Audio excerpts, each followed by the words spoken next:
Oke, siap. Ya, duduk yang bagus dulu bang. Tenang, tenang bang. Bang, abang umur berapa? Umur 20. Umur 20. Baik, baik, baik. Ya, duduk yang bagus ya bang ya. Udah didampingi ustadz? Sudah ada pendamping ustadznya? Siap, siap. Mau nanya apa nih? Sudah ada. Baik. Tema kita kali ini bang, itu seputar teriakan Allahu Akbar yang disertai dengan tindakan-tindakan anarkis, tindakan-tindakan kekerasan. Pertanyaannya begini, kenapa kalau orang Islam sudah kumpul-kumpul, lalu teriak Allahu Akbar, disitulah mereka berbuat kekerasan, mukulin orang, mecahin kaca etalase, ya kan, boikot produk orang. Coba silakan, kenapa itu bisa terjadi? Abang lihatnya waktu mukul orang itu di kegiatan apa tuh, Bang? Baik, saya kasih contoh ya. Oke. Saya kasih contoh di mana orang teriak Allahu Akbar, mereka mukulin orang. Ini saya kasih contoh nyata yang terjadi. Ini saya kasih contohnya. Saya kasih contohnya. Saya balikkan kamera saya. Saya tanya dulu, Anda tahu Ade Armando? Tahu? Nggak tahu. Nggak tahu. Iya, ini memang masih umur 20 tahun. Mereka tontonannya nggak tahu apa. Nah, ini adalah contoh di mana orang yang dipukuli dan orang yang memukuli itu sambil bertakbir Allahu Akbar. Nih. Ini orang-orang ya dipukuli sampai babak belur. Bahkan ditelanjang ini. Nih. Nih, sampai dipukuli babak belur begini. Dan orang yang memukuli Ade Armando ini mereka berteriak Allahu Akbar. Jadi abang tuh nyalahin agamanya apa nyalahin apanya nih? Nyalahin agamanya. Baik, sekarang saya tanya. Benar tidak bahwa Al-Quran memerintahkan supaya kamu berbuat kekerasan kepada orang-orang kafir? Mungkin Kok kekerasan itu mungkin? Perhatikan pertanyaan saya. Anda kan tadi mengatakan, Anda kok salahkan agamanya? Seolah-olah agamanya tidak mengajarkan demikian, betul? betul. Seolah-olah itu oknum orang-orang, betul? Oke, sekarang saya tanya. Apakah agama Islam mengajarkan kekerasan kepada orang-orang kafir? Enggak sih, nggak diajarin kan. Nabi Muhammad turun itu ke dunia itu bukan buat mengajarkan sesuatu yang melenceng dari agama, tapi Nabi Muhammad diturunkan ke dunia itu diutamimul adab, tapi untuk mengutamakan adab. Tapi jika ada seseorang yang tidak memiliki adab, berarti itu kembali lagi kepada dirinya sendiri, Bang. Baik, saya akan suruh Anda membaca Quran yang tertulis di dalam Quran Anda sendiri. Apakah benar yang Anda ucapkan itu? Ya, ini banyak ini teman-teman muda-mudi muslim ini yang menerima informasi yang palsu. Ya, mereka tidak tahu isi ayat Quran. Baik, abang ini kayaknya nyantri ya, mondok, lagi mondok. Oh, enggak dong. Enggak, oke. Tapi bisa baca ini? Coba Coba silakan. artinya aja kenapa Artinya. ngambil surat Al-Fat ayat 29. Baik, artinya. Baik. Coba Anda baca ini. Ya, Baca. ya. Baca. Muhammad itu adalah utusan Allah dan orang-orang yang bersama dengan dia adalah keras kepada orang-orang kafir. Oke. Jadi orang-orang yang bersama-sama dengan Muhammad itu lembut atau keras kepada orang kafir? Ya, Terus berkasih sayangnya kepada siapa? berkasih sayang sesama mereka. Kamu lihat mereka. Berkasih sayang sesama muslim. Saya bacakan. Saya bacakan. Tapi di situ kan, jadi kita kalau misalnya ngambil dari surat itu nggak bisa langsung ngambil artinya. Kan ada tafsirannya lagi. Kekerasannya. Baik. balik lagi tapi kepada ketegasan. Nggak kayak misalnya lu mabuk nih langsung ditampol, kagak bang. Baik, kita bacakan dulu ayatnya. Sebelum kita membaca pelintiran-pelintirannya, kita baca ayat Qur'annya dulu. Muhammad itu adalah utusan Allah. Dan orang-orang yang bersama dengan dia, maksudnya Muhammad, adalah keras terhadap orang kafir, tetapi berkasih sayang sesama mereka. Kamu lihat mereka ruku dan sujud, mencari karunia Allah dan keridoannya. Tanda-tanda mereka tampak pada muka dan bekas sujud. Demikianlah sifat-sifat mereka dalam Taurat dan sifat-sifat mereka dalam Injil. Betul? Mereka akan keras kepada orang kafir. Setuju? Enggak. Duh, gimana ini? Gimana ini? Coba baca lagi. Kan tadi saya bilang kerasnya itu bukan keras main hantam tapi keras dengan ketegasan. Oke, di sini bahasanya keras nggak? Iya keras. Keras. Keras terhadap orang kafir, setuju? Iya keras, setuju sama orang kafir. Nah, jadi kalau ada orang muslim yang berbuat kekerasan kepada orang kafir, itu sesuai dengan Al-Quran. Gimana sih? Oh. Iya. Lu gimana? Kalau misalnya nih bang, kan tadi tuh saya sempat lihat di video abang. Apa itu? Tuhan itu katanya Tuhan itu kan esa. Cuman kan abang bilang kata Tuhan itu ada 3, tapi tetap satu. Itu gimana tafsirnya? Balik lagi ke situ, balik lagi. Bukan balik aja, nanya. Bang. Ya. Tuhan itu satu, betul? Betul. Esa, betul nggak? Esa itu artinya apa? Esa itu artinya tunggal. Tunggal satu, betul nggak? Betul. Oke, saya satu nggak? Nggak bisa kan Tuhan abang itu ada Bang, dengar. Saya ada berapa saya? Enggak, kenapa perumpamannya Gimana? Tenang dulu, tenang. Anda sedang berbicara mengenai Allah yang satu, Tuhan yang satu, betul? Betul. Tuhan ada berapa? Tuhan itu ada satu. Ada kan satu, tunggal esa, betul? Di potongan abang itu abang ngomong katanya. Tenang. Saya ada berapa? Enggak, kenapa dibalikin mulu bang? Kenapa susah banget jawab itu? Kan tadi Jawab dulu pertanyaan saya. Saya ada berapa? Nih, Tuhan abang satu kan? Tuhan abang ada 3. Abang itu ada 1. Ditanya saya ada berapa, mutar-mutar. Ini pertanyaan kenapa jadi sulit sekali Anda jawab? Abang nanya, saya jawab. Coba, silakan. Anda kan tanya nih sama saya. Saya sekarang tanya balik. Iya. Saya ada berapa? 1. Berarti saya itu tunggal nggak? Tunggal. Esa nggak saya? Esa. Berarti saya adalah Tuhanmu. Saya adalah Esa Alfat Muhammad. Saya adalah Tuhan. Loh, saya Esa. Saya Esa nggak? Kan nih, abang udah nanya. Gantian saya nanya. Gimana Anda ini? Saya bilang saya Esa. Gantian saya nanya. Setiap saya tanya bahwa saya Esa, tiba-tiba Anda menolak bahwa saya Tuhan Anda. Enggak. Nih, saya nanya. Abang Tuhannya ada 3, betul? Wahyu. Kenapa Anda kok sulit sekali menjawab pertanyaan saya bahwa saya Tuhan Anda? Kalau misalnya Anda Tuhan saya, Anda itu nggak di dekat saya. Sekarang saya tanya, apakah Allah dekat sama Anda? Wa iza sa'alaka ibadi anni fa inni qarib. Dan jika kamu ditanya wa iza sa'alaka ibadi fa inni qarib, di mana Tuhanmu? Bahasa Indonesia saja lah.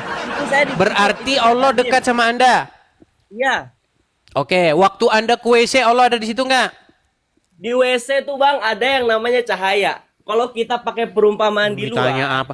Waktu Anda di WC, apakah Allah dekat sama Anda? Oh tentu ada, jelas. Ada di WC.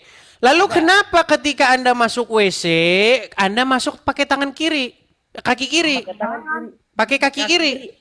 Kaki kiri itu kalau misalnya Bang ya, kalau misalnya Nah, sulit ini orang muter-muter. Apakah Allah ada di WC?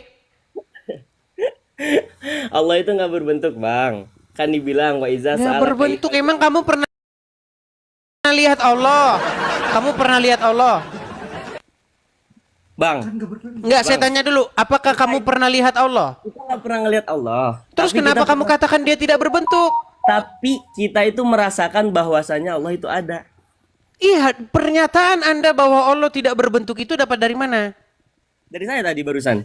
Berarti Anda lagi ngarang Allah bikin Tuhan. Saya tunjukkan. Ya, Saya tunjukkan bahwa Allah punya betis. Gimana Anda ini? Perhatikan. itu tidak yang dibayangkan oleh Anda. Ya, terserahlah. Makanya saya akan mengutip ayat dalam Quran saja ya. Saya akan kutipkan satu ayat di dalam Al-Quran. Di dalam surat Al-Qalam. Pertanyaan saya nggak dijawab-jawab. Kenapa tuh? Surat Al-Qalam ayat yang kedua. Bang, kita sudah bahas itu bang. Dulu-dulu udah kita bahas sampai selesai.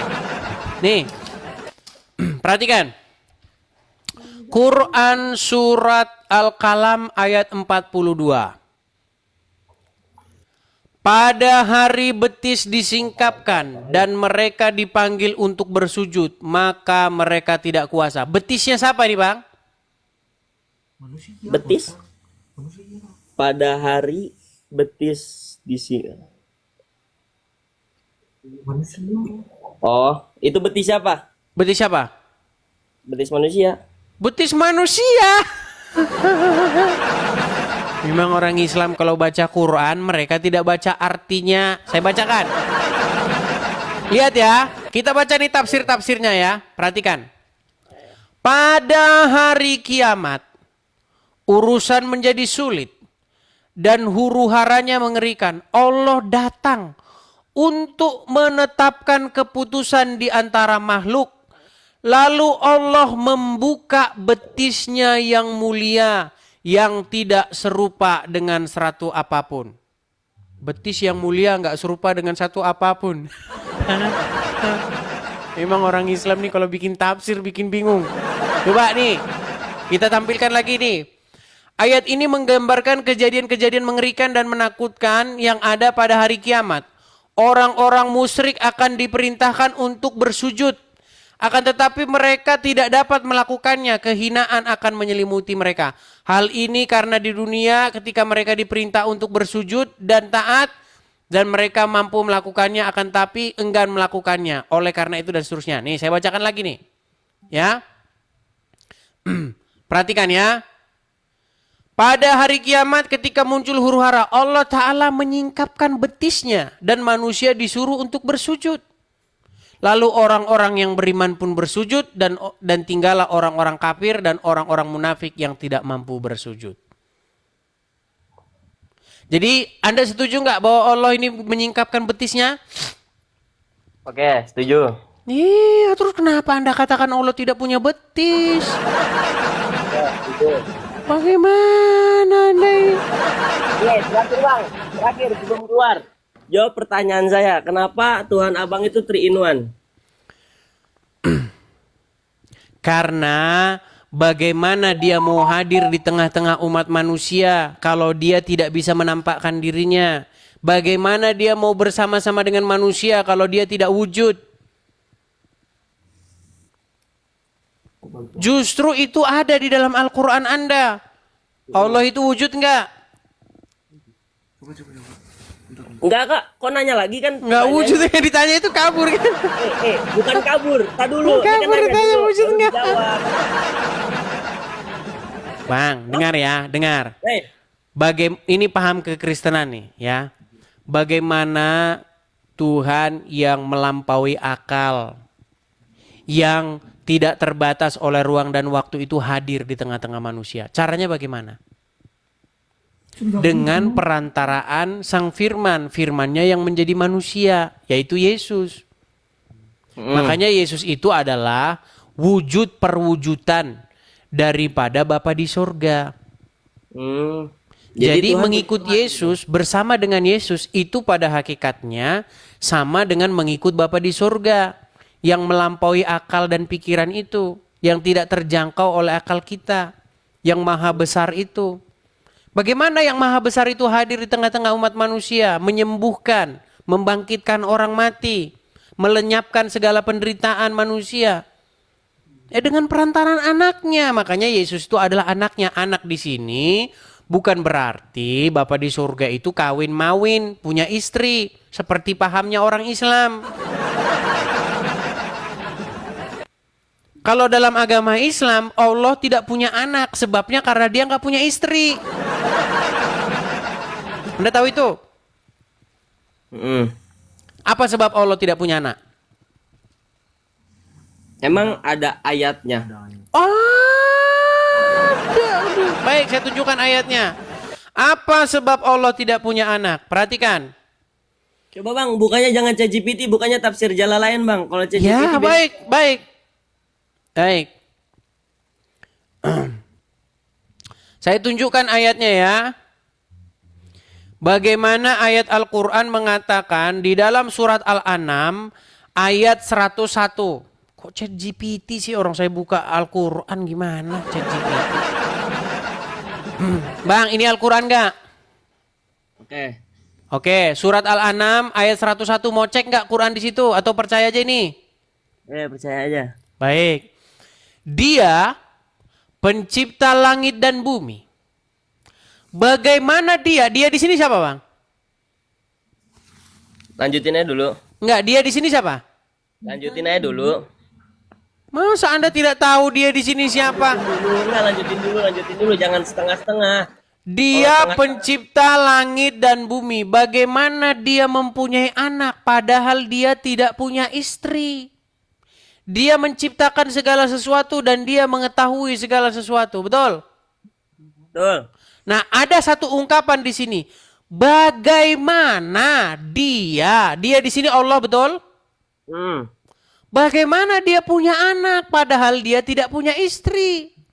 Berarti Al-Quran ingin menyimpulkan bahwa kemustahilan Allah punya anak itu karena dia tidak punya istri. Betul? Ayat selanjutnya. Baik, kita baca ayat selanjutnya. Yang memiliki sifat-sifat demikian itu ialah Allah Tuhan kamu. Tidak ada Tuhan selain Dia, pencipta segala sesuatu, maka sembahlah Dia dan Dia adalah pemelihara segala sesuatu. Nah, ini berbicara tentang Allah. Dikatakan kenapa Allah tidak punya anak? Karena Dia tidak punya istri. Setuju? Sekarang saya tanya, Maryam punya suami? Nggak punya. Maryam punya suami nggak? Nggak punya. Hah? Nggak punya. Nggak punya. Dia punya anak nggak? Punya. Oke. Bagaimana mungkin Maryam tidak punya suami, dia punya anak? Tapi Allah tidak punya istri, tidak bisa punya anak. Berarti mana yang lebih hebat? Nggak ada yang hebat sih, sama aja. Nggak ada yang hebat sama. Bentar, saya balik dulu kamera saya ya. Ini ngomong sama dia ini kita harus ekstra sabar. Coba Alfat. Ya. Menurut Al-Quran apa sebab Allah tidak punya anak? Tidak punya anak, lam yalid walam yulad. Tidak diperanakan. Ya, tidak. sebabnya, sebab musabab dia tidak punya anak. Wah, kalau itu mungkin belum nyampe. Kan Al-Quran sudah bilang karena dia tidak punya istri. Bagaimana dia mempunyai anak padahal dia tidak punya istri? Betul? Iya. Artinya sebab dia tidak punya anak karena Nggak punya istri. Seandainya dia punya istri maka dia punya anak. Punya anak. Sedangkan Maryam dia tidak punya suami tapi dia bisa punya anak, betul? Betul. Berarti mana yang lebih sakti? Yang lebih sakti, Bang. Kalau misalnya kita pakai perumpamaan dari Sedangkan Maryam saja tidak punya suami bisa punya anak. Bang, Gak usah jauh-jauh ke Maryam. Kalau Maryam udah jelas ceritanya. Nih, lahirnya satu entitas terkuat di Marvel itu ya. Itu tuh tanpa adanya istri ataupun suami. Tapi Iya, bagaimana mungkin lahir Allah dari- mengatakan yang demikian sementara orang yang lain saja tidak punya suami, tidak punya istri, bisa punya anak. Gimana Anda ini? Janganlah Anda membangga-banggakan lam yalid walam yulad walam yakul lahu kufuwan ahad. Itu ayat-ayat itu gampang sekali dibantah. Coba dengarkan. Pernah dengar lagu Roma Irama? Pernah dengar? Nah, Mengapa kau Tuhankan manusia? Pernah dengar? pernah. Hai manusia, tereret. Tuhan itu satu, tereret. Pernah dengar? Saya jawab bang, lagu itu sudah saya jawab. Hai umat Islam, tereret. Saya juga satu. Hai umat Islam, tereret. Saya juga tunggal. Jangan-jangan saya Tuhanmu, karena saya juga satu. Tereret. Coba mengenai yang lagunya Tuhan tidak beranak dan diperanakkan. Tereret. Saya jawab. Hai umat Islam, tereret. Batu tidak beranak, tereret. Hai umat Islam, tereret. Batu tidak diperanakkan. Jangan-jangan batu Tuhanmu, karena batu tidak beranak dan diperanakkan. Tereret. Bang, kenapa? Saya bukan menciptakan lagu itu asal-asalan loh bang. Kemungkinan besar Tuhan kalian itu adalah batu. Kenapa? Nih, saya kasih contoh. Nih bang, saya kasih Anda gambar batu yang sangat dimuliakan oleh umat Islam. Oke, tahu tuh Ya. apaan tuh. Saya kasih tunjuk nih bang, bagaimana kalian, nih ya, bagaimana kalian sangat-sangat mencintai, ya, memuliakan sebongkah batu. Saya kasih tunjuk dulu bang ya gambar-gambarnya. Saya balik dulu. Bang, ini gambar apa? Itu gambarnya Hajar Aswad. Hajar Aswad. Benarkah ini dimuliakan oleh umat Islam? Oh tentu iya. Dimuliakan. Benarkah ketika Anda sampai di Ka'bah Anda begini tangan Anda? Tangan Anda melambai begini. Betul nggak? Labbaik Allahumma labbaik. Nih tangannya melambai nih sebentar nih ya. Iya, iya. Oke, kelihatan ini tangannya melambai-lambai? Ya. Oke, apa arti labbaik Allah? Labbaik Allah.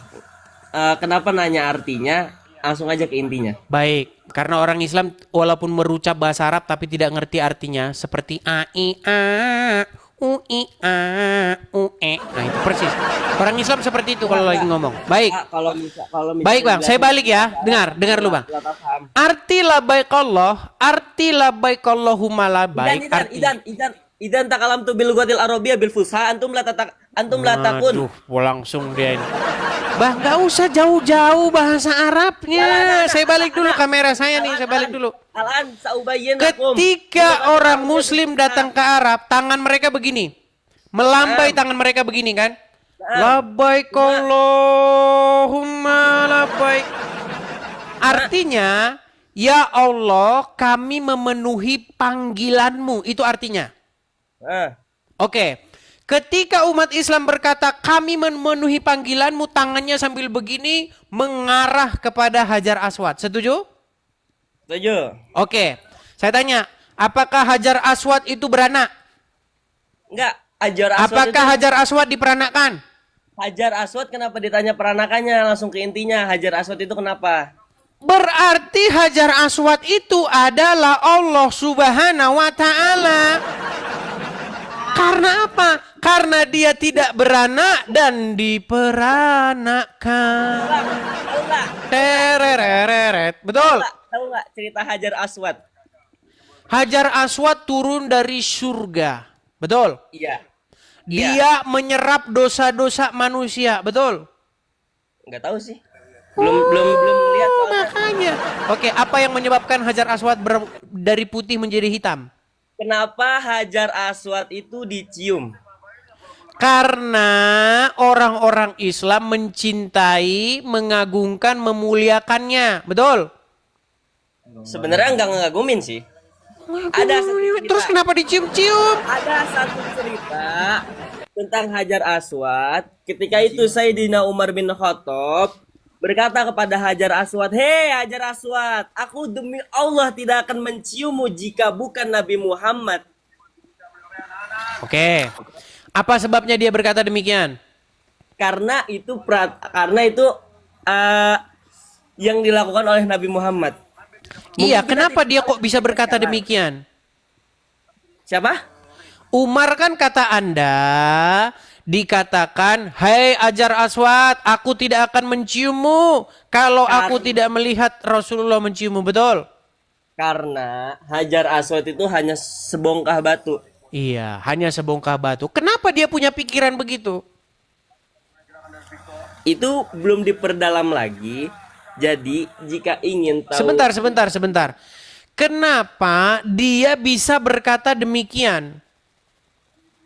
Umar bin Khattab, Dia kan bilang, sesungguhnya engkau hanyalah sebongkah batu saja yang tidak dapat mendatangkan manfaat ataupun bahaya. Jikalau aku tidak melihat Rasulullah menciummu, maka aku tidak akan menciummu. Kenapa dia kok bisa sampai ngomong begitu?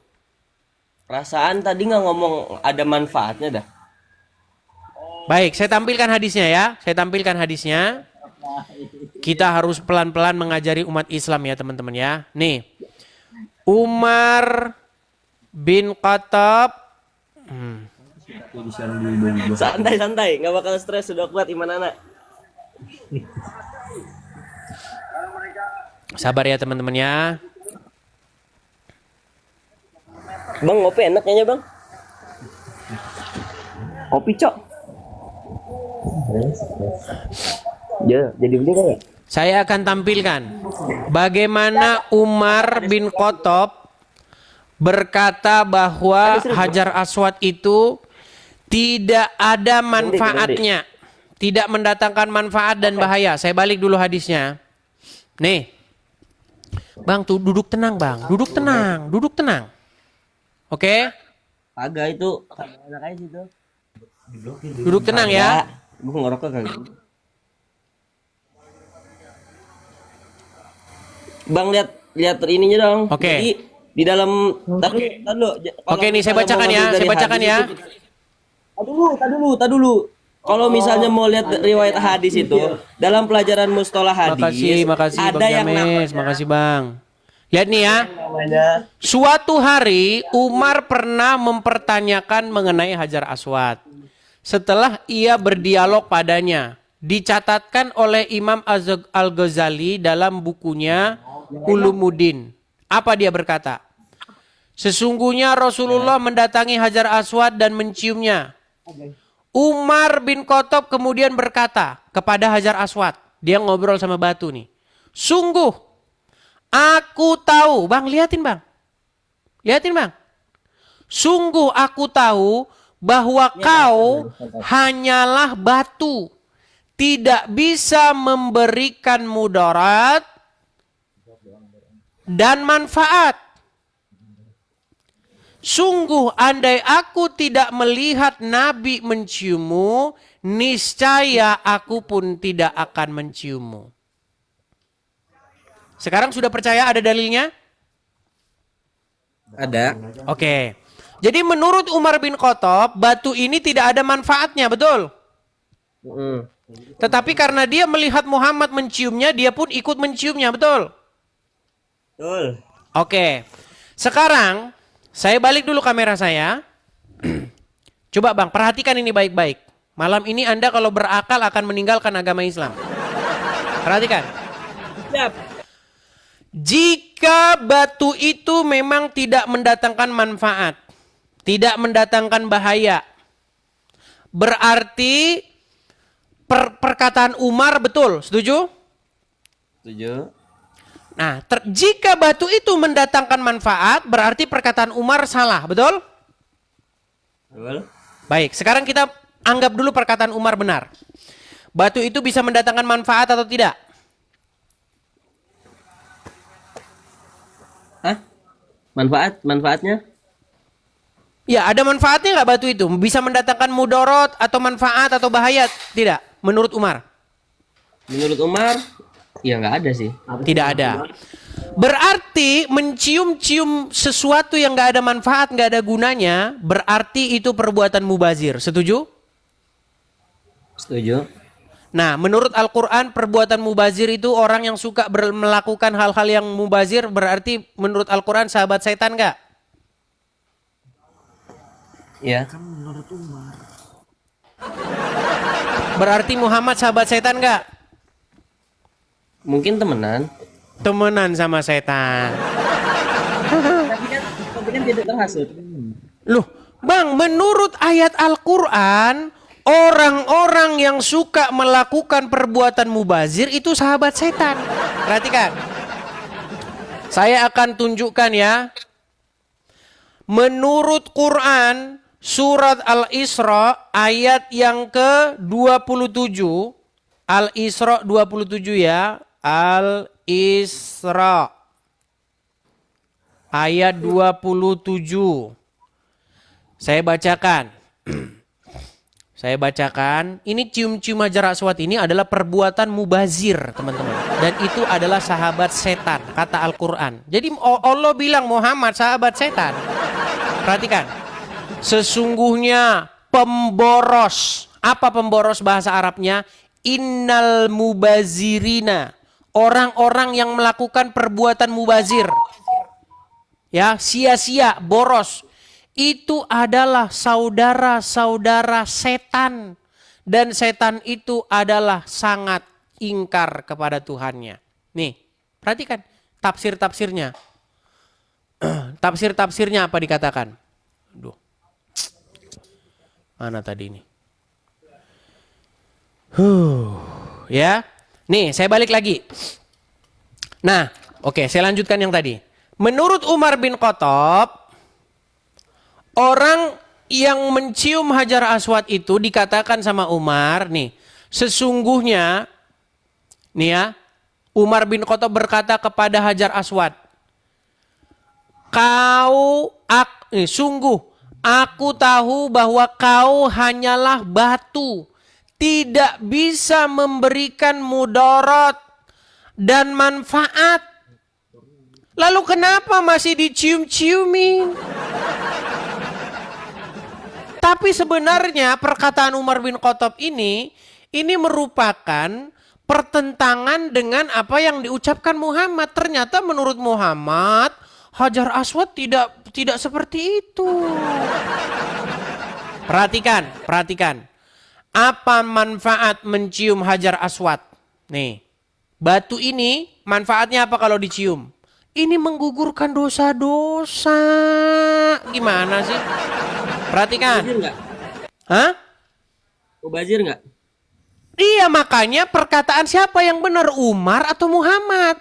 Kalau Umar bilang batu itu tidak mendatangkan manfaat, Muhammad bilang batu itu mendatangkan manfaat. Itu Umar ngomongnya setelah masuk Islam atau sebelum masuk Islam? Ya sesudah masuk Islam lah. Bagaimana mungkin Muhammad sudah meninggal, Umar belum Islam.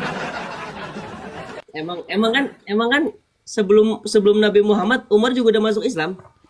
Iya, dia berbicara, aduh, benar-benar dah. Perhatikan, nih. Sesungguhnya Rasulullah mendatangi Hajar Aswad dan menciumnya. Umar bin Khattab kemudian berkata kepada Hajar Aswad, sungguh aku tahu bahwa kau hanya batu, tidak bisa memberikan mudarat dan manfaat. Berarti waktu Umar ngomong gini dia udah muslim belum? Ada jelasnya nggak? Bagaimana mungkin dia belum muslim? Gimana sih?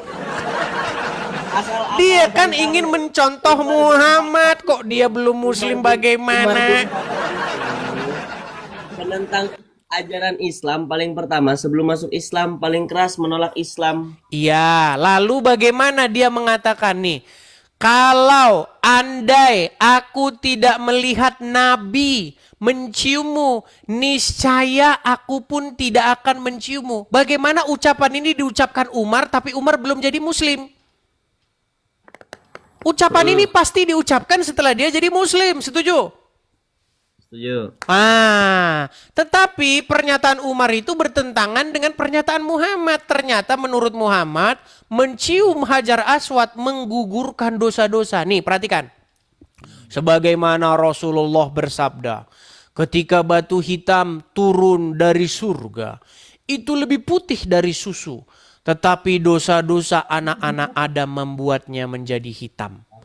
Mengapa dosa menyebabkan sebuah batu berubah menjadi hitam? Karena dosa itu diserap oleh Hajar Aswad. Bahkan Hajar Aswad nanti akan bersaksi di yaumil akhir, akan memiliki mulut dan akan memiliki hidung, dan berkata bahwa Hajar Aswad itu akan berbicara, bersaksi tentang orang-orang yang menyentuhnya. Nih, perhatikan lagi sabda Rasulullah. Diriwayatkan bahwa Umar pernah berkata, ini Umar lagi yang ngomong ini. Perhatikan, ini Umar yang ngomong, sama-sama Umar. Apa kata Umar? Saya mendengar Rasulullah bersabda, menyentuh mereka berdua, maksudnya batu hitam, Hajar Aswad, dan rukun Al-Yamani adalah penebusan dosa. Umar yang sama ngomong, katanya mencium Hajar Aswad gak ada gunanya. Umar yang sama bilang mencium Hajar Aswad menebus dosa-dosa. Makanya makin dipelajarin agama Islam, makin orang tersebut akan meninggalkan akal warasnya. Setuju? Enggak. Nah, tidak setuju. Sungguh nekat yang nyata.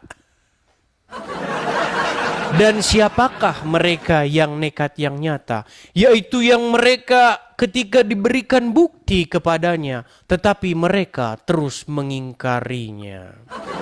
Dan tiadalah mereka itu, melainkan adalah orang-orang yang nekat. Bang, kembali ke tema awal tadi. Apakah Allah menghapus dosa-dosa manusia? Menghapus. Oke. Apakah Hajar Aswad menghapus dosa-dosa manusia? Menghapus perantara. Apakah Allah beranak? Enggak. Apakah Hajar Aswad beranak? Apakah Hajar Aswad beranak? Bang kok ngebanding-bandingin sama Saya akan katanya laisa kamislihi. Betul nggak? Tidak ada yang serupa dengan dia, betul? serupa sama siapa? Sama Allah. Iya. Oke, saya tanya, Allah beranak? Enggak. Batu Hajar Aswad beranak? Enggak, kenapa sama Hajar Aswad? Berarti Allah dan Hajar Aswad memiliki sifat-sifat yang sama. Enggak, kenapa batu punya sifat? Loh, batu Hajar Aswad beranak nggak? Kocak. Aduh, gimana Anda ini? Kenapa nanyanya Hajar Aswad itu beranak? Sungguh Anda nekat yangnya. Enggak, Bang. Saya hanya menanggapi lagu kalian. Allah tidak beranak, batu pun tidak beranak. Allah tidak diperanakkan, Hajar Aswad tidak diperanakkan. Allah menghapus dosa, Hajar Aswad juga menghapus dosa.